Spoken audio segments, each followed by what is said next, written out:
E vamos então avançar para o nosso tema de hoje, perceber se os medicamentos estão ou não mais baratos e de quem é a culpa.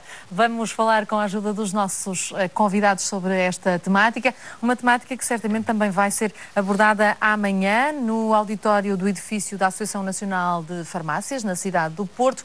Uma conferência que vai decorrer a partir das 9 da noite sobre medicamentos genéricos versus medicamentos de marca, mitos e realidades. Este é o tema da conferência amanhã. Hoje vamos antecipar um pouco aquilo que vai ser discutido também amanhã, mas na vertente também das questões do preço, porque acredito que seja essa também uma matéria de suprema importância numa época em que todos nós estamos em contenção do nosso orçamento familiar. Por isso mesmo, nós lançamos o convite à Associação Nacional das Farmácias para estar hoje connosco. A diretora do Centro de Estudos e Avaliação em Saúde está aqui em estúdio. Suzete Costa, muito boa tarde e obrigada por se juntar a nós. Faz sentido mais uma vez, e entre profissionais da matéria e também pessoas que tenham curiosidade, voltar ao tema. Os vossos convidados, entre os vossos convidados, para além do bastonário de ordens farmacêuticos, estará a Associação Portuguesa de Medicamento Genérico, que hoje também está aqui connosco, mas também a Associação Portuguesa de Asmáticos, o Centro de Estudos de Medicina Baseada na Evidência, tudo isto para falar sobre uma série de mitos e realidades à volta dos genéricos. É claro que ao longo desta tarde também teremos tempo para abordar alguns dos mitos, sobretudo os grandes mitos ainda ligados a esta disputa quase, mas começando a olhar para o nosso tema, os medicamentos genéricos são aqueles que estão a provocar esta redução no preço dos medicamentos? Boa tarde, antes de mais, obrigado pelo convite para estar aqui presente. Sim, de facto nós temos agora uma nova redução de preços de medicamentos, que decorre da revisão anual de preços, que há todos os anos. Esta é mais uma redução de preços, porque efetivamente penso que é bom também clarificar isto. Nós temos tido sucessivas reduções de preços ao longo, desde 2005. Desde 2005 tivemos 6 baixas de preços. E há um fator que me parece importante também explicar às pessoas, de uma maneira que se perceba. O objetivo de reduzir preços é sempre poupar, e as poupanças para o Estado, para os utentes, enfim, para todos nós cidadãos. Mas essa poupança na área do medicamento pode vir de duas formas. Na equação há sempre dois lados. Ou podemos reduzir preço ou podemos também reduzir a quantidade dos medicamentos mais caros prescritos. Isto é, promovendo, também incentivando medidas do lado da prescrição mais racional de medicamentos. Não falo apenas só dos medicamentos genéricos, mas também, digamos, haver uma prescrição mais racional. Portanto, isto está identificado a nível internacional, portanto, atuamos do lado do preço, reduzindo preço e também promovendo um aumento, se quiser, do volume dos medicamentos mais custo-efetivos. A grande questão é que, ao longo destes anos todos, para baixar a despesa do Estado com medicamentos, a única medida que foi tomada foi na área da redução sucessiva de preços. A redução de preços teve impacto. Nós temos, para terem uma ideia, os telespectadores desde janeiro de 2010, em 2 anos, nós de cerca de mais de 10 mil apresentações que estão no mercado, apresentações de medicamentos, nós tivemos cerca de 63% dessas apresentações tiveram baixas de preços. Portanto, estamos a falar de um universo de mais de 6.700 medicamentos que baixaram o preço. E essa baixa, como a Fernanda referiu e muito bem, foi diferente nos medicamentos de marca e nos genéricos. Nós inclusive, eu não sei se pode... Temos um gráfico que nos trouxe exatamente, um gráfico que dá-nos conta da evolução do custo unitário, portanto, por embalagem, desde janeiro de 2009 a fevereiro de 2012, portanto, é muito recente. Exatamente, pronto. E o que aquele gráfico mostra, assim, em poucas palavras, do universo de medicamentos total, nós fomos avaliar o custo médio por embalagem, isto é, o preço médio ao público por embalagem no mercado comparticipado pelo Serviço Nacional de Saúde. Portanto, quanto é que custa em média uma embalagem de um medicamento? A linha verde refere-se aos medicamentos de marca e a linha vermelha aos medicamentos genéricos. E como nós podemos ver, nós tivemos reduções, enfim, em todos os medicamentos, tanto os de marca como os genéricos, embora essa redução tenha sido mais visível em algum tipo de medicamentos, nos medicamentos genéricos, obviamente, até devido à legislação. E o que se passa é que nós, para se ter uma ideia, nós tivemos uma redução em média de 45,8% nesse preço médio dos genéricos, e isto é imenso. E também tivemos uma redução, enfim, de 7,2% nos medicamentos de marca. Portanto, isto para dizer o quê? De facto, houve uma tentativa de controle dessa despesa do Estado para os utentes por via da redução de preços, o que é uma medida que, enfim, que tem limites, mas que, e isto teve impacto, sobretudo ao longo do ano de 2011, um impacto significativo, a consequência, aliás, de toda esta redução progressiva, e como veem, se verifica ao longo dos meses, portanto, nós temos ali, são os vários meses, até fevereiro de 2012, e a consequência disso foi, de facto, uma redução na despesa do Estado, do Serviço Nacional de Saúde e também dos subsistemas, com medicamentos. De facto, tivemos uma redução, por exemplo, no SNS, os encargos do SNS com medicamentos no ambulatório reduziram 20%, cerca de 20% sensivelmente. Mas isto, à partida, poderíamos olhar para este gráfico e perceber que estamos todos de parabéns, porque estamos a pagar menos pelos nossos medicamentos. Como simultaneamente, e em outubro de 2010, quando foi introduzido um pacote legislativo, enfim, particularmente, exatamente, também de todos os medicamentos. Foram introduzidas também alterações a nível das comparticipações. E, portanto, o que é que isto teve como consequência? Em 2011, de facto, houve essa tal redução que eu falei, porque havia objetivos também do Estado de baixar a todo custo a despesa, mas com essas alterações de comparticipação também os utentes não sentiram tanto esse efeito diretamente, portanto, na parte que é suportada pelos utentes, houve até um ligeiro aumento, mas de facto, digamos, em termos de sociedade e para todos nós, houve uma redução da despesa. Portanto, isto foi a situação ao longo de 2011. Para dizer o quê? Respondendo à sua questão, que nós já estamos a ter baixas de preços, isto não é agora, esta é mais uma, mas já estamos a vivenciar isto desde, enfim, há bastante tempo. Pelo menos 2005. Temos connosco também o vice-presidente da Apifarma, João Barroca, muito obrigada por se juntar a nós também nesta emissão. Não sei se fará exatamente a mesma leitura que Suzete Costa. Uma leitura coincide no sentido em que todos os medicamentos, na verdade, têm visto o seu preço baixar sucessivamente. Enfim, como foi referido, são várias as baixas de preço administrativas, por exemplo, que houve, e essas baixas de preço administrativas ou o novo sistema de preços que está em vigor, que obriga a uma revisão anual, olhando para os preços destes medicamentos nos países de referência, leva a uma baixa generalizada dos medicamentos.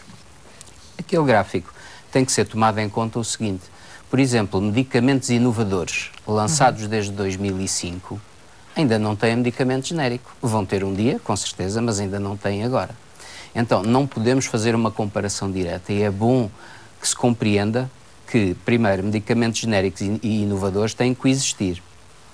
Quando o medicamento perde a patente, passa a genérico, o seu custo, enfim, vai ser produzido por várias empresas e, na verdade, essas empresas já não precisam de investir para a pesquisa e desenvolvimento, já foi feita. Portanto, tem um custo muito mais, um preço de produção, um custo de produção muito inferior e, portanto, podem ser vendidos a um preço inferior. Portanto, o que, no fundo, torna um medicamento mais caro será a parte da investigação e o próprio desenvolvimento do medicamento. Exatamente. Portanto, para, enfim, a indústria farmacêutica, que é, sobretudo, quem faz, enfim, o investimento na pesquisa e desenvolvimento de novas moléculas, esse investimento é muito elevado.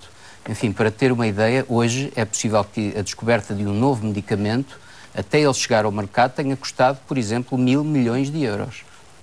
E estamos a dar exemplos concretos, não são coisas abstratas, são exemplos concretos de medicamentos que estão a chegar ao mercado. Portanto, e mais, para alguém tem que os pagar, não é? E para chegar um medicamento ao mercado, provavelmente foram investigados outros 500 ou outros 600 moléculas que acabaram por ficar do caminho.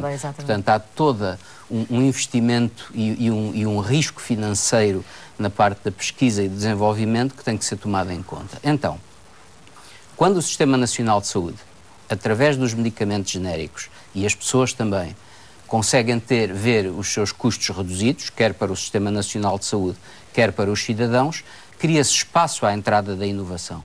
Portanto, o medicamento inovador é entendido em todos os países, enfim, não é só em Portugal, o medicamento inovador tem um preço acima, um preço superior, como disse, porque está em causa o custo da investigação. Passado uns anos no mercado, o medicamento vai perder a patente e, obviamente, o seu preço vai baixar também e entramos no ciclo que esse medicamento terá, em algum tempo, genéricos também. Portanto, temos que ver que são... Por vezes fala-se em dualidade, em guerra. Não há guerra nenhuma. Os medicamentos genéricos precisam de coexistir junto com os medicamentos inovadores. E, na verdade, o que está aqui em causa é escolher para cada doente, para cada doença, o médico deve tomar tudo em conta e ver se o que está mais adequado para aquele doente, para aquela patologia, se é um inovador ou se houver possibilidades genéricos mais baratos, com certeza o médico vai fazer uma opção por um medicamento genérico. A Ordem dos Médicos está presente no nosso programa, também enquanto parceiro. Vamos saudar o professor jubilado da Universidade de Coimbra, Frederico Teixeira. Muito obrigada por estar connosco nesta emissão. Professor de Terapêutica e Farmacologia Clínica e, obviamente, não poderemos deixar de lado também a sua tarefa de médico na perspectiva não só do saber escolher o medicamento certo para o paciente ou para a doença certa, mas também aquilo que o José focou, a questão de uma prescrição de uma medicação mais racional. Como é que um médico gere uma situação em que sabe que o paciente que ali tem à frente não tem dinheiro para o medicamento habitual? Nem em todas as situações poderá escolher um genérico, poderá adaptar, porque nós já temos muitos casos de pessoas que necessariamente vão ter de deixar ou de comprar medicamentos ou de reduzir a alimentação. Portanto, como é que hoje em dia se faz esta gestão tão difícil? Em primeiro lugar, muito boa tarde e cumprimentar também os colegas de mesa. Eu começaria, se me permite, um pouco por jogar com aquele gráfico inicial e com alguma argumentação aqui posta do João Barroca. Na realidade, aqueles dados que estão ali estão corretíssimos, só que há o enviesamento aqui foi salientado. Naturalmente, todos os medicamentos de marca genéricos baixaram o seu preço ou foram solicitados a baixar esse preço nestes últimos anos. Naturalmente também que os genéricos, digamos, baixaram sempre o preço por força da sua própria natureza de aparecerem já como medicamentos genéricos no mercado. Aquele gráfico na curva de cima está um pouco enviesada porquanto nele se contam os tais medicamentos de marca inovadores ou com pouco tempo no mercado e, como tal, muito caros, mas que forçosamente têm de ser caros dado o custo do medicamento. Porque acabaram de chegar. Aí este gráfico tem de ser um pouco analisado nessa perspectiva e descontada a respectiva distância neste aspecto. Não falaria o mesmo de medicamentos de marca há muitos anos no mercado, que esses cujo preço sobre eles poderia ser alvo de negociação. Mas a pergunta que me fez, qual é a preocupação do médico quando vê um doente e que diálogo o médico pode travar com o seu doente? É evidente que a preocupação do médico é prescrever um medicamento eficaz e um medicamento seguro. E ponderada a eficácia e a segurança, tem de pensar que a própria eficácia do medicamento está dependente do custo, porque senão o doente o não compra. Ou então compra e umas vezes toma, outras vezes não toma, que ainda é pior, que se calhar ainda será uma situação pior. Logo, o médico pondera e cada vez mais nos últimos anos foi ensinado e educado para ponderar estas três vertentes, sobretudo a eficácia, a segurança e o custo. No ato médico, o médico deve, e falo sempre que possível, informando o doente do que toma, do que vai tomar, dos seus riscos e informar do próprio preço desses medicamentos. Talvez, infelizmente, a lei que se pediu, que a Ordem dos Médicos pediu nas negociações que fez com o Sr. Ministro da Saúde e que o Sr. Ministro da Saúde atual, à partida concordou com essa decisão, que era o médico informa o doente do pressário dos medicamentos, das disponibilidades que tem e diz com o doente, eu gostaria que fizesse este ou aquele, mas tem este ou tem aquele outro. E o próprio doente assinaria na sua receita se aceita, se não aceita a substituição depois na farmácia. Infelizmente a lei que estará para sair, ou pelo menos o despeto do governador, esqueceu esta parte. Portanto, esta é a finalidade. O médico continuará a informar o doente, oxalá que assim seja, mas o médico neste momento tem receio de que depois nem sempre isso continue, e a prática médica tem-nos ensinado que nem sempre isso acontece, porque não há nenhum médico que faça clínica que não tenha encontrado, sobretudo quando encontra doentes, digamos, hoje, da chamada terceira idade, em que tomam 3, 4, 5, 6 medicamentos, que não estejam a tomar, por vezes, 2 ou 3 medicamentos que são a mesma coisa. Exato, mesmo.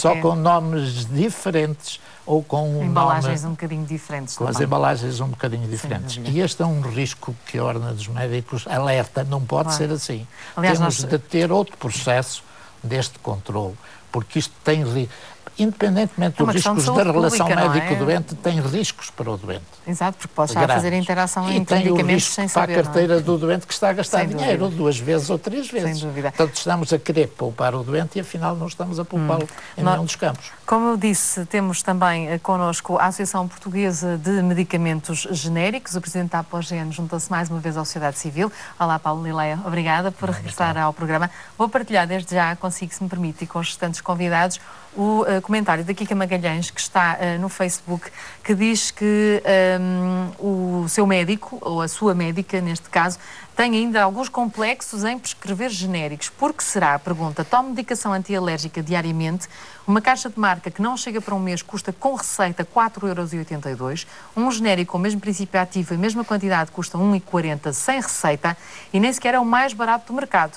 Se me faz o mesmo efeito que um medicamento de marca, por que me recusa a minha médica a oportunidade de poupar? Esta pergunta depois também, obviamente, sem fazer qualquer tipo de julgamento em relação a uma colega, mas esta é uma pergunta fatal quando falamos de medicamentos genéricos. E a resposta óbvia é que não há qualquer razão científica para que a médica não prescreva um medicamento genérico.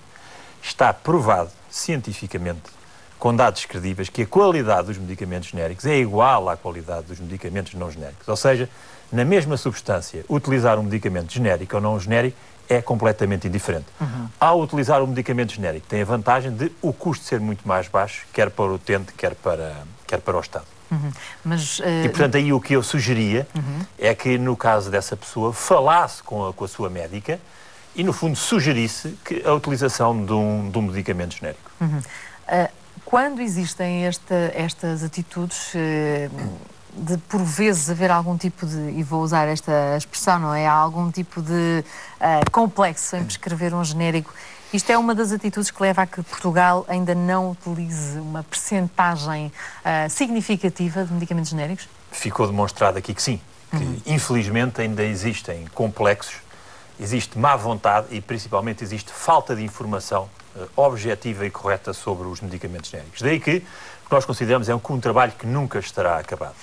Mas temos dados interessantes, que é, os países mais desenvolvidos do mundo são os países que mais utilizam medicamentos genéricos. E é importante que se saiba isto. Não há razão nenhuma para que Portugal utilize menos medicamentos genéricos do que utiliza a Alemanha, ou os Estados Unidos, ou o Canadá, ou os países nórdicos. Para nós chegarmos ao nível de utilização em medicamentos genéricos que esses países têm, temos mais do que duplicar a sua utilização. Mas deixe-me voltar um pouco atrás e ao gráfico. Aquele gráfico é interessante e é demonstrativo da situação, mas tem uma situação ainda mais grave. O que nós consideramos é que as pessoas estão hoje a pagar demasiado pouco pelos medicamentos genéricos, porque se põe em causa, inclusive, a sobrevivência das empresas de medicamentos genéricos, mas continuam a pagar demasiado por muitos medicamentos. Se é verdade, e nós somos os primeiros a reconhecer que a inovação farmacêutica tem um enorme mérito e devemos reconhecer que é muitíssimo importante, porque trata melhor pessoas, porque salva vidas, porque tem menos efeitos secundários. O problema que se põe é que, principalmente na última década, houve muitas falsas inovações de medicamentos, que são medicamentos patenteados e novos, de preço muito elevado, mas que não têm nem mais eficácia, nem mais segurança do que os medicamentos genéricos. Por exemplo, hoje temos em Portugal medicamentos praticamente comparáveis em termos de eficácia e de segurança para o tratamento do colesterol, onde um custa 3 euros e outro custa 50 por mês. Para o tratamento da epilepsia, o medicamento de referência mundial custa cerca de 9 euros. Há um medicamento que custa 234 euros. Há aqui algumas questões que não fazem sentido. Só faz sentido para o Estado e o cidadão pagar mais pelos medicamentos quando, do ponto de vista da eficácia e da segurança, esse medicamento traz alguma coisa que um medicamento genérico não pode trazer. Além disso, deixe-me só concluir um aspecto muito importante, é que os medicamentos genéricos representam apenas 20% do custo com todos os medicamentos. Portanto, para se conseguir realmente passar às pessoas e ao Estado uma poupança significativa, tem de se mexer nos medicamentos não genéricos. E é nesses, nos que não trazem verdadeira inovação, que o Estado deve atuar no sentido de corrigir o seu preço para aquilo que, do ponto de vista de eficácia e segurança, oferecem à comunidade. Eu já vou propor que comentemos a questão da correção dos preços, que eu acho que é um tema interessante, e sobretudo também alguma destes complexos, usando ainda a palavra da nossa telespectadora. Contudo, queria partilhar convosco também a opinião de mais um dos nossos parceiros, a Associação Protetora dos Diabéticos de Portugal. Como sabe, a doença representa uma elevada despesa na farmácia, não diretamente, muitas vezes, com os produtos associados diretamente à diabetes, mas sobretudo com as doenças consequentes de diabetes, que estes medicamentos normalmente têm uma baixa comparticipação. Venha descobrir quais são.